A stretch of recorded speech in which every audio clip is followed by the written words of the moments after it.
Kumusta mga kamang-ingwit? May tanong ako sa inyo. Paano kung sabihin ko sa iyo na yang paborito mong pain, yang alas mo sa pamingwit na hinding-hindi ka raw binibigo, ay siya palang totoong dahilan kung bakit hanggang ngayon puro panggisa lang ang naiuuwi mo? Oo, tama ang narinig mo. Yang pinagkakatiwalaan mong pain ang posibleng sumasabotahe sa iyo. Sa episode na ito, bubuksan natin ang isang katotohanan na marami ang ayaw tanggapin, na ang paborito mong pain ay baka pang maliit lang talaga. Huwag kang mag-alala, hindi kita huhusgahan. Pero sa pagtatapos ng video na to, ipapangako ko sa iyo, mag-iiba ang tingin mo sa tackle box mo. At baka sa wakas, maiuwi mo na ang isdang hindi kasya sa cooler. Bago tayo magsimula, itanong ko lang, sino dito ang may lucky bait na hindi pinapalitan? Comment nyo nga sa baba kung ano yan at bakit naging paborito nyo. Alam nating lahat ang pakiramdam. Gigising ka ng madaling araw, maghahanda ng gamit, pupunta sa paborito mong spot, lahat para sa isang pangarap, ang makahuli ng malaki. Pero bakit nga ba sa kabila ng lahat ng pagod at paghahanda, pagdating sa pain, marami sa atin ang bumabalik sa iisang bagay? Simpleng sagot, nakasanayan na. Ito yung pain na unang nagbigay sa iyo ng huli. Ito yung turo ng tatay o lolo mo. Ito yung napatunayan mo ng gumagana. Nagiging ritual na ito. Halos isang paniniwala. Ang problema, ang pangingisda ay hindi lang tungkol sa swerte o tradisyon.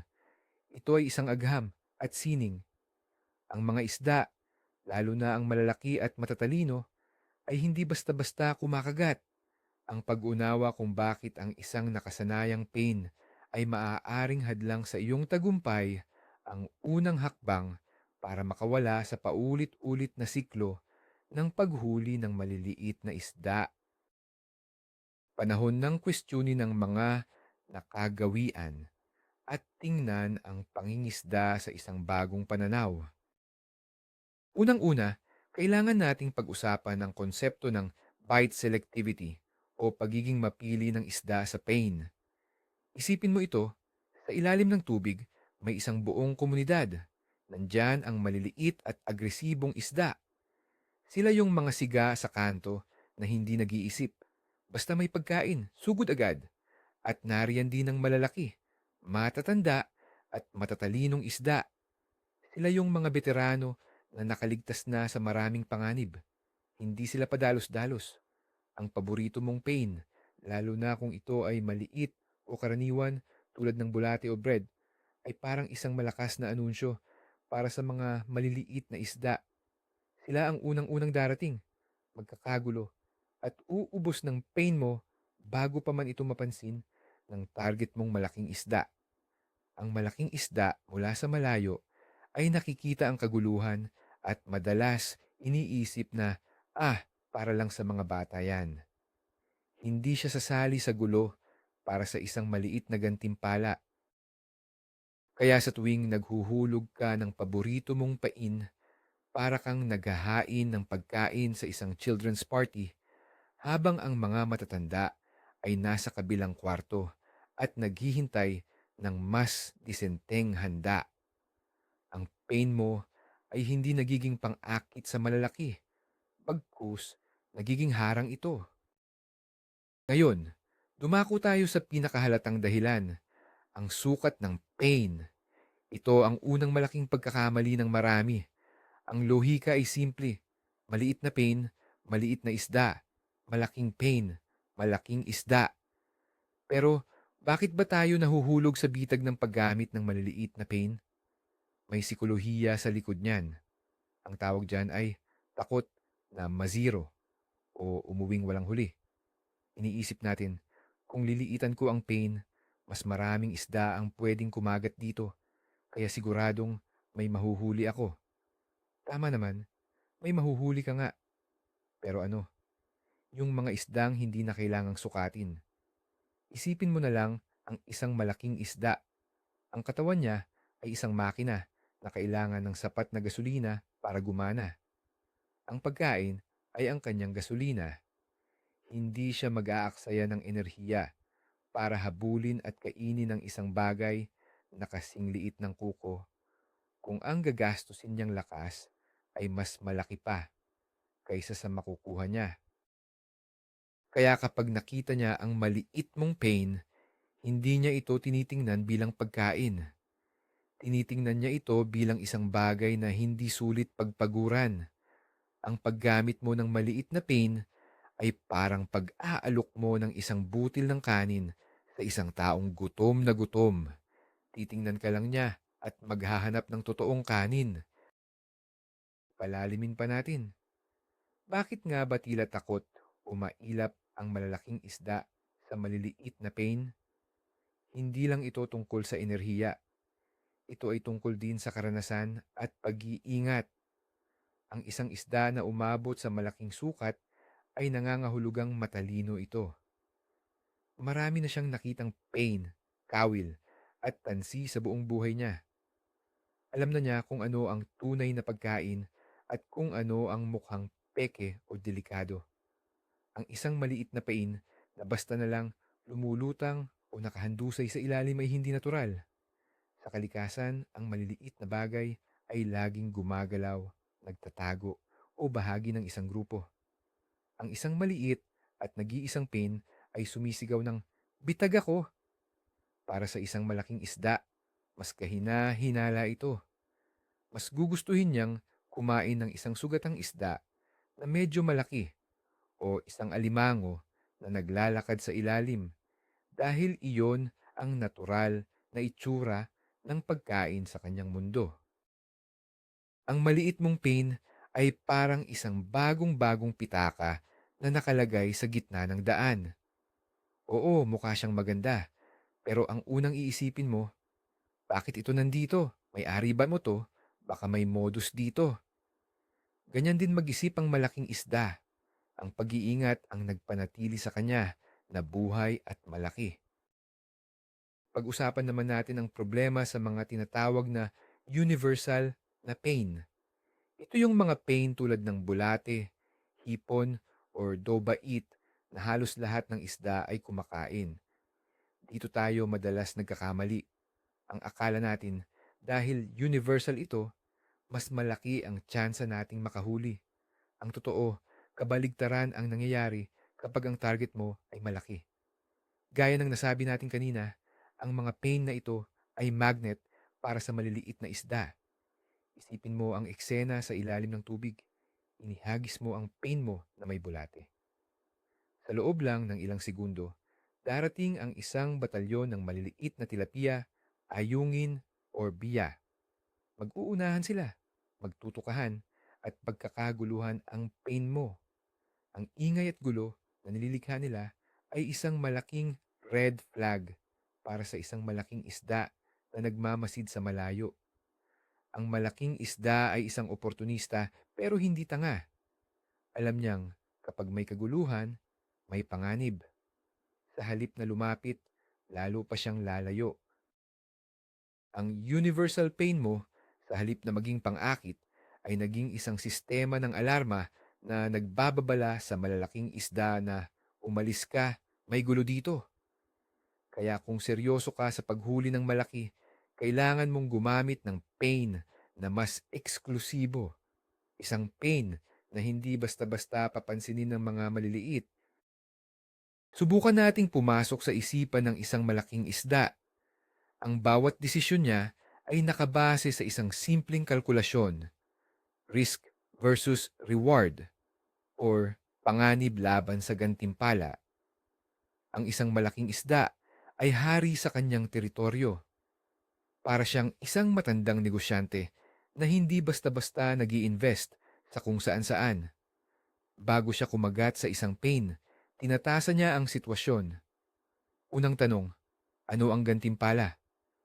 Kung ang pain mo ay maliit, ang sagot ay maliit na enerhiya, hindi sulit.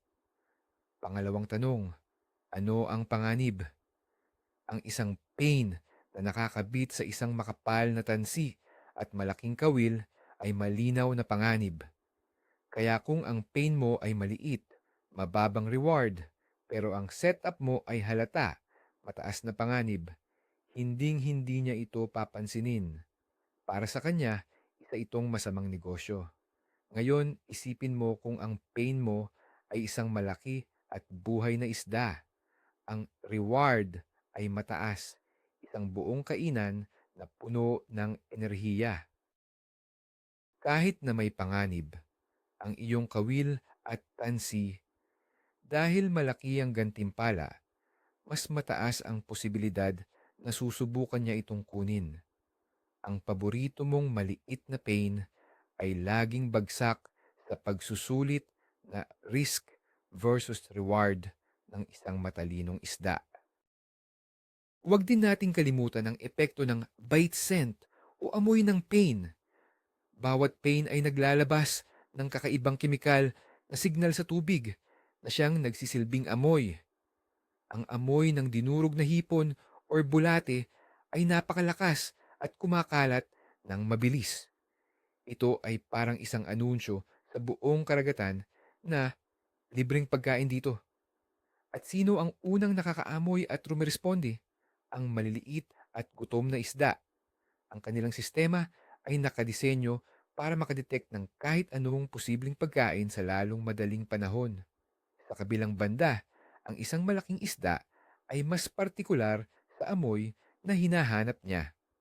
Halimbawa, ang isang malaking lapu-lapu ay mas interesado sa amoy ng isang buhay na alimango o isang sugatang isda na naglalabas ng amoy ng dugo at stress. Iba ang amoy ng distress kaysa sa amoy ng free buffet. Ang paborito mong pain na may malakas at pangkalahatang amoy ay maaaring nagpapadala ng maling mensahe. Sa halip na sabihing, masarap at malaking pagkain ako para sa iyo, Mr. Big Fish, ang sinasabi nito ay pista para sa lahat. At sa isang pista, laging nauuna ang mga pasaway. Isang mahalagang tanong na dapat mong sagutin, ang uri ba ng pain mo ay tugma sa target mong huli?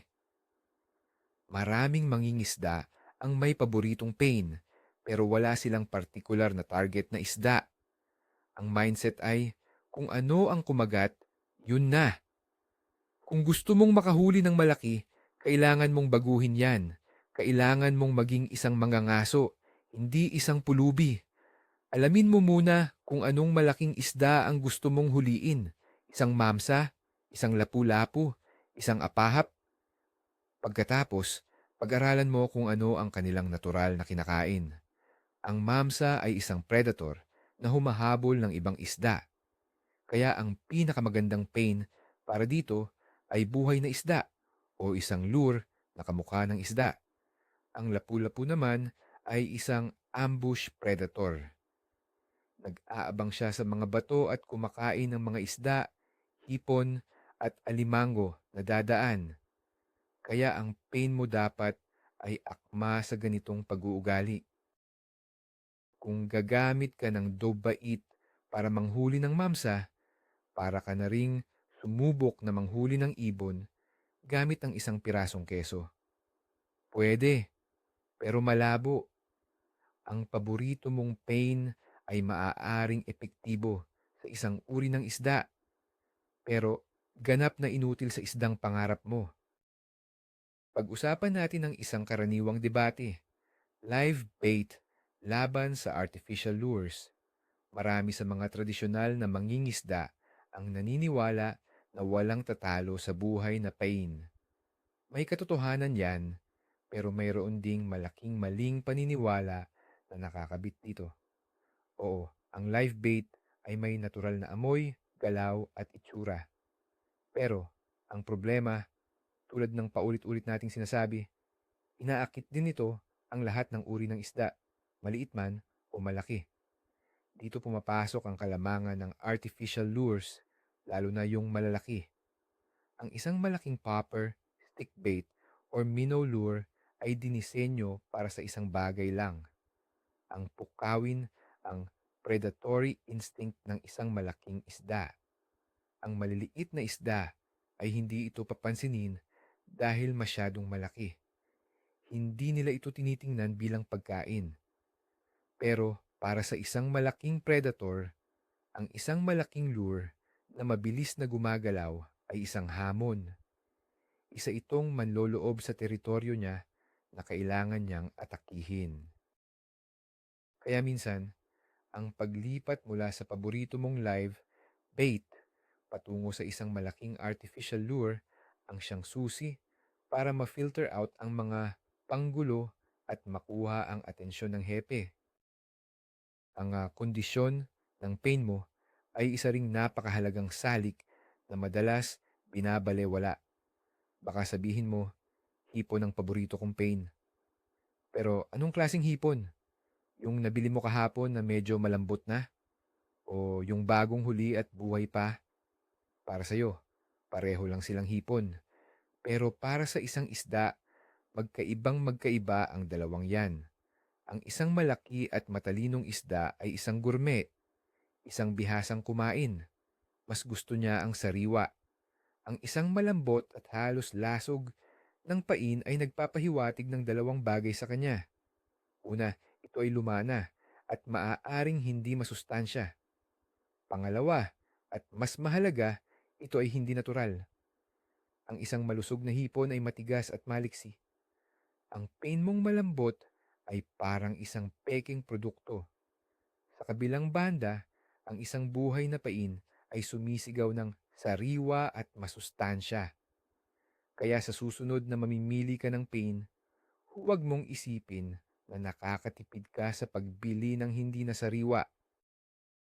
Ang kalidad ng pain mo ay direktang sumasalamin sa kalidad ng isdang maaari mong mahuli. Huwag kang maghain ng tira-tira kung ang inaasahan mong bisita ay isang hari. Lagi nating naririnig na sa pangingisda, ang pinakamahalaga ay lokasyon, lokasyon, lokasyon. Tama yan, pero may kulang. Ang lokasyon ang naglalagay sa iyo sa tamang lugar, pero ang pain mo ang nagsisilbing pinto para makuha ang isda. Pwede kang nasa pinakamagandang fishing spot sa buong mundo kung saan naglipana ang mga dambuhalang isda. Pero kung ang dala mong pain ay hindi angkop sa lugar na iyon, para ka lang kumakatok sa pader. Walang mangyayari. Ang bawat fishing spot ay may sariling ecosystem or kapaligiran. Ang mga isda sa lugar na iyon ay may partikular na kinakain. Halimbawa, sa isang lugar na maraming maliliit na pusit, ang mga malalaking isda doon ay sanay na kumain ng pusit. Kung darating ka doon at ang pain mo ay bulate, maaaring hindi nila ito papansinin dahil hindi ito pamilyar sa kanila. Bago ka maghulog ng iyong paboritong pain, maglaan ka muna ng oras para obserbahan ang lugar. Tanungin mo ang sarili mo, kung ako ang isda dito, ano ang karaniwan kong kinakain? Ang pagtugma ng pain mo sa natural na pagkain sa lokasyon ay ang paggamit ng tamang susi sa tamang pinto. Isa sa pinakamabisang diskarte na madalas nating nakakalimutan ay ang simpleng pag-oobserba sa kapaligiran. Ang kalikasan mismo ang nagbibigay sa atin ng mga pahiwatig kung anong pain ang dapat gamitin. Sa halip na kaagad, buksan ang tackle box at kunin ang iyong paboritong pain, tumigil ka muna sandali. Tumingin ka sa paligid. May mga ibon bang dumadagit ng maliliit na isda sa ibabaw ng tubig? Kung oo, ibig sabihin, maraming maliliit na isda sa lugar at malamang ito ang kinakain ng mas malalaking isda sa ilalim. May mga insekto bang lumilipad malapit sa tubig? Baka nahuhulog sila at kinakain ng mga isda. Tingnan mo ang baybayin. May mga maliliit na alimango o talangkaba. Kung oo, siguradong pagkain din yan ng mga isda. Ang tawag dito sa ibang bansa ay matching the hatch, ang paggaya sa kung ano ang natural na available na pagkain sa oras at lugar na iyon. Ang paborito mong pain na dala mo mula sa bahay ay maaaring walang kaugnayan sa kung ano ang nasa menu ng mga isda sa araw na iyon. Huwag mong pilitin ang isda na kainin ang gusto mo. Alamin mo kung ano ang gusto nilang kainin. Ngayon, pag-usapan natin ang ating sarili, ang mga mangingisda. Bakit nga ba napakahirap para sa atin na sumubok ng bago? Ito ay dahil sa sikolohiya ng tao. Una, nariyan ang comfort zone o ang ating nakasanayan. Ang paggamit ng paboritong pain ay madali at hindi na kailangan ng maraming pag-iisip. Nagbibigay ito sa atin ng pakiramdam ng kontrol at katiyakan kahit na ang resulta ay palaging pareho. Pangalawa, mayroon tayong takot sa pagkabigo. Ang pagsubok ng bagong pain o diskarte ay nangangahulugan na may posibilidad na hindi ito gumana.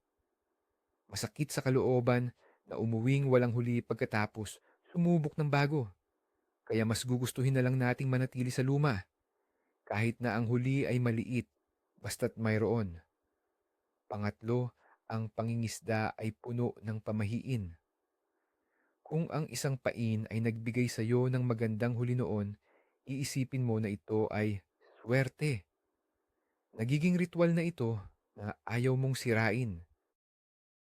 Para malampasan ito, kailangan mong baguhin ang iyong pananaw. Isipin mo ang iyong sarili hindi bilang isang taong umaasta sa swerte, kundi bilang isang siyentipiko na nagsasagawa ng eksperimento. Ang bawat pagsubok, matagumpay man o hindi, ay isang aral. Gamitin natin ang isang napakakakaraniwang halimbawa, ang hipon. Marahil ito ang numero unong paboritong pain sa Pilipinas. Pero paano mo ito ginagamit? Karamihan ay bumibili ng 1 kilo ng hipon, pinuputol ito sa maliliit na piraso at isinasaksak sa kawil. Ano ang resulta? Isang walang katapusang huli ng mga bagaong, sapsap at iba pang maliliit na isda. Epektibo? Oo, kung ang layunin mo ay makarami. Pero paano kung ang target mo ay isang malaking maya-maya o apahap? Subukan mong baguhin ang diskarte. Sa halip na isang maliit na piraso, gumamit ka ng isang buong hipon or mas maganda, isang buhay na hipon. Itusok mo ito sa buntot para manatili itong buhay at maliksing gumalaw sa ilalim ng tubig. Oo, mas kaunti ang kagat na matatanggap mo. Baka abutin ka ng 1 oras o higit pa na walang kagat. Ang maliliit na isda ay hindi ito kayang isubo. Titingnan lang nila ito. Pero kapag may kagat ka ng natanggap, malaki ang posibilidad na ito na ang hinihintay mo. Ang isang maliit na pagbabago sa presentasyon ng parehong pain ay maaaring magdulot ng napakalaking pagkakaiba sa resulta. Isa pang klasikong halimbawa, ang tinapay o dobait. Ito ang sandata ng mga mangingisda sa tabang, lalo na sa paghuli ng tilapia at bangus. Napakadaling gawin at napaka-epektibo. Pero tulad ng hipon, ito ay isang magnet para sa maliliit na isda. Ang malambot na texture at matamis na amoy nito ay hindi mapipigilan ng maliliit na tilapia. Uubusin nila ito bago pa man makalapit ang malalaking langker tilapia na nagtatago sa mas malalim na bahagi. Ano ang pwedeng gawin? Pwede mong subukang baguhin ang iyong mixture. Gawin mong mas matigas ang iyong dobait para hindi ito agad matuklaw ng maliliit. Pwede mo ring lakihan ang bola ng pain na ilalagay mo sa kawil. Ang isang bolang kasing laki ng holen ay sapat na para hindi pag-interesan ng mga maliliit. Isa pang diskarte ay ang pag-iwas dito ng tuluyan kung ang target mo ay isang predator tulad ng biya o dalag. Ang mga isdang ito ay bihirang kumain ng tinapay. Sa kasong ito, ang paborito mong dobait ay hindi lang hindi epektibo, kundi ganap na mali para sa iyong layunin. Muli, ang pag-alam sa iyong target ang magdidikta ng tamang pain. Ang advanced na konsepto na dapat mong matutunan ay ang prinsipyo ng filtering o pagsasala. Ang layunin mo ngayon ay hindi lang para akitin ang malalaking isda, kundi para aktibong itaboy o iwasan ang maliliit na isda. Paano ito ginagawa? Ang pinakasimpleng paraan ay ang sukat ng pain. Gumamit ng pain na pisikal na imposible para isubo ng isang maliit na isda. Halimbawa, isang buong galunggong o tamban. Ang maliliit na isda ay maaaring tukain ito, pero hindi nila ito kayang lunukin ng buo, kaya mananatili itong buo para sa target mong malaking predator. Isa pang paraan ay ang paggamit ng mas malaking kawil. Ang isang malaking kawil ay hindi rin kayang isubo ng maliliit na isda. Kahit subukan nila, hindi sila makakapit. Ang isa pang diskarte ay ang bait presentation. Ang isang pain na mabilis na hinihila tulad ng isang lure ay mahirap habulin para sa maliliit pero madali para sa malalaking predator. Sa pamamagitan ng paggamit ng mga diskarteng ito, sinasala mo ang iyong mga potensyal na huli. Para kang naglalagay ng security guard sa iyong pain na may sign na nagsasabing para sa malalaki lamang. Ngayon, baka isipin mo, kailangan ko na bang itapon ang paborito kong pain? Ang sagot ay hindi. Hindi natin sinasabi na ang paborito mong pain ay ganap ng walang silbi. Mayroon itong tamang oras at tamang lugar. Kailan ito pwedeng gamitin? Una, kung ang layunin mo ay hindi naman talaga makahuli ng malaki, kundi para lang mag-relax, mag-enjoy, at makaramdam ng kagat sa iyong pamingwit. Kung kasama mo ang iyong mga anak o mga kaibigan na baguhan pa lang, ang paggamit ng pain na siguradong may kagat ay isang magandang paraan para ma-enjoy nila ang karanasan. Pangalawa, kung ang target mo ay mga isdang natural na maliliit ang sukat tulad ng ayungin o tuyo. Sa kasong ito, ang paggamit ng maliliit na pain ay tama at angkop. Ang mahalaga ay ang pagkakaroon ng kamalayan. Alamin mo kung ano ang kaya at hindi kayang gawin ng iyong pain. Huwag kang umasa na makakahuli ka ng pating gamit ang isang pirasong bulate. Gamitin mo ang iyong paboritong pain para sa layunin kung saan ito epektibo at maging handang gumamit ng iba kapag nagbago na ang iyong layunin. Para patunayan ang lahat ng ito sa iyong sarili, mayroon akong hamon para sa iyo. Tawagin natin itong ang eksperimento ng isang linggo. Sa susunod na 4 na beses na ikaw ay mangingisda, gawin mo ito. Sa unang araw, gamitin mo ang iyong paborito at nakasanayang pain. Itala mo kung ilan at gaano kalaki ang iyong mga nahuli. Sa pangalawang araw, iwanan mo ang paborito mong pain sa bahay. Pilitin mo ang sarili mo na gumamit ng pain na doble ang laki kaysa sa nakasanayan mo. Itala mo ulit ang resulta. Sa pangatlong araw, subukan mong gumamit ng buhay na pain kung dati kang gumagamit ng patay na paan.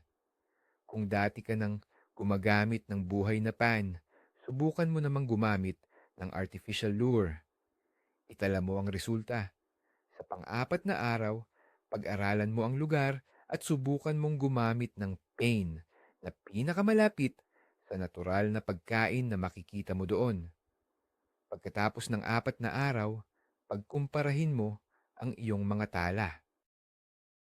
Baka magulat ka sa iyong matutuklasan. Ang karanasang ito ay mas epektibo kaysa sa kahit anong video na mapapanood mo. Ikaw mismo ang makakakita ng katotohanan. Ang pinakamalaking pagbabago na kailangan mong gawin ay wala sa iyong tackle box. Nasa isipan mo ito. Kailangan mong baguhin ang iyong mindset mula sa sana may mahuli ako tungo sa ito ang huhulihin ko. Ang unang mindset ay pasibo. Naghahagis ka ng pain at umaasa sa swerte. Para kang nag-aabang ng biyaya na mahuhulog mula sa langit. Ang pangalawang mindset ay aktibo at intensyonal. Bago ka pa man umalis ng bahay, Mayroon ka ng malinaw na target. Alam mo kung anong isda ang gusto mong huliin. Dahil dito, ang lahat ng iyong desisyon mula sa pagpili ng lokasyon, gamit, at lalo na ng pain ay nakatuon sa iisang layunin. Ito ang pagkakaiba ng isang simpleng mangingisda sa isang tunay na angler o mangingisdang may diskarte. Kapag mayroon kang particular na target, ang pagpili ng pain ay hindi na base sa kung ano ang paborito mo, kundi sa kung ano ang pinaka-epektibo para sa target na iyon. Ang iyong pangingisda ay magkakaroon ng direksyon at layunin, at ang mga resulta ay tiyak na susunod. Sige, para matulungan kang magsimula, narito ang ilang mga alternatibong pain na dapat mong subukan kapag gusto mong targetin ng malalaki. Kung nasa dagat ka, subukan mong gumamit ng isang buong isda tulad ng galunggong, tamban, o kahit maliliit na tulingan. Ikabit mo ito sa isang matibay na leader at malaking kawil. Pwede mo rin subukan ang isang buong pusit. Ang amoy at lambot nito ay hindi matatanggihan ng malalaking isda sa ilalim. Para naman sa tabang, lalo na kung ang target mo ay dalag o bass, walang tatalo sa buhay na palaka o isang malaking buhay na biya. Kung mas gusto mo ang artificial lures, mamuhunan ka sa malalaking crankbaits para sa malalim na tubig o top water lures tulad ng poppers at walk the dog baits para sa umaga at hapon. Tandaan, ang mga pain na ito ay mangangailangan ng mas matibay na gamit, mas makapal na tansi, mas matibay na rod at reel. Ang paghahanda para sa malaki ay isang buong sistema at nagsisimula ito sa tamang pain. Sa huli, tandaan natin na ang pain ay isang bahagi lang ng isang malaking sistema. Ang tamang pain ay kailangan ding samahan ng tamang diskarte, tamang presentasyon, at higit sa lahat, pasensya. Ang paghuli ng malalaking isda ay hindi isang laro ng damihan. Ito ay isang laro ng kalidad at paghihintay. Madalas, mas kaunti ang kagat na makukuha mo kapag gumagamit ka ng malaking pain. Maaaring lumipas ang ilang oras na walang nangyayari sa iyong pamingwit. Dito masusubok ang iyong tiyaga. Marami ang sumusuko at bumabalik sa kanilang maliit na pain para lang may mangyari. Pero ang tunay na mangingisda na nagtatarget ng malaki ay alam na ang bawat minutong paghihintay ay sulit kapag narinig na niya ang malakas na tunog ng kanyang reel na sumisigaw dahil sa paghila ng isang dambuhala. Ang pinagsamang epekto ng tamang pain, tamang diskarte, at hindi natitinag na pasensya ang siyang ultimong formula para sa tagumpay na matagal mo nang inaasam. Kaya ayan, mga kamang ingwit, malinaw na ngayon na ang iyong pinakamamahal na pain na akala mo'y iyong kakampi ay maaaring ang pinakamalaking kontrabida sa iyong kwento ng pangingisda. Nalaman natin na ang bait selectivity, sukat, uri at kondisyon ng pain ay may direktang epekto sa kung anong uri ng isda ang iyong maaakit. Ang pinakamalaking aha moment siguro para sa marami ay ito. Ang tagumpay ng iyong pain sa paghuli ng maliliit na isda ay hindi isang magandang senyalis. Ito mismo ang sintomas kung bakit ito bigo sa paghuli ng malalaki. Nagkakamali tayo sa pagsukat ng tagumpay. Binibilang natin ang dami ng kagat sa halip na ang kalidad ng huli. Ang kaalamang ito ay pwedeng magbago ng lahat para sa iyo. Mula ngayon, sa tuwing pipili ka ng pain, hindi mo na lang basta kukunin ang nakasanayan. Magtatanong ka na, ano ang target ko? At ano ang pinakamagandang pain para sa target na iyon? Maraming salamat sa panonood at sa pagbibigay ng oras para matuto. Kung nakatulong sa iyo ang video na ito, pakipindot naman ang like button at mag-subscribe na rin kayo para hindi mahuli sa mga susunod nating diskusyon. At syempre, para sa huling tanong, matapos mong mapanood ito, ano ang unang-unang pagbabago na gagawin mo sa pagpili mo ng pain sa susunod mong pamingwit? I-comment mo sa baba. Gusto kong marinig ang mga plano ninyo. Hanggang sa muli, mga kamang-ingwit.